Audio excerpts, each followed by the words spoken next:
Emil, sumugod sa tanggapan ng Department of Finance sa Ross Boulevard ang grupong Piston para kondenahin ang taas presyo sa mga produktong petrolyo na dinagdagan pa ng excise tax sa ilalim ng Train 2.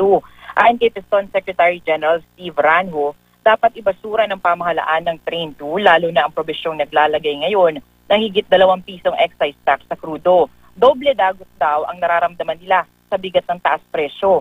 Maliit na nga raw ang naiuwi nila sa kanilang mga pamilya. Mas liliit pa raw ito sa laki ng tax na kinukuha ng gobyerno.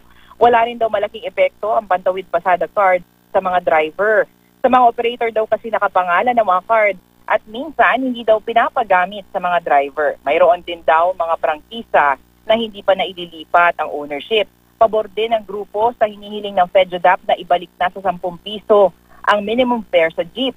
Pero higit daw rito, mas importanteng gawa ng paraan ng gobyerno ang pagtaas sa mga produktong petrolyo at dapat daw tanggalin na ang dagdag excise tax dito. Wala pang pahayag ng Department of Finance tungkol sa kilos protesta. Pero sinabi ni Finance Assistant Secretary Tony Lambino na 3.5% lang ang kontribusyon ng dagdag excise tax sa inaasahang inflation para sa taong 2019. Emil. Sam, meron mga balibalitang masusundan pa ng oil price hike. Ano reaksyon ng mga nakausap mong mga miyembro ng nagprotestang grupo?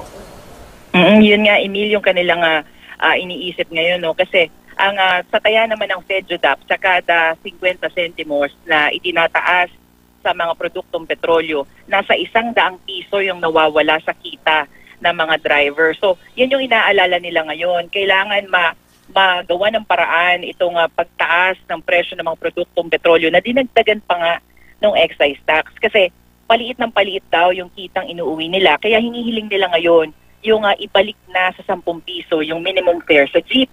Bagay na pag-aaralan naman daw ng LTFRB. Emil. Maraming salamat, Salima Refran.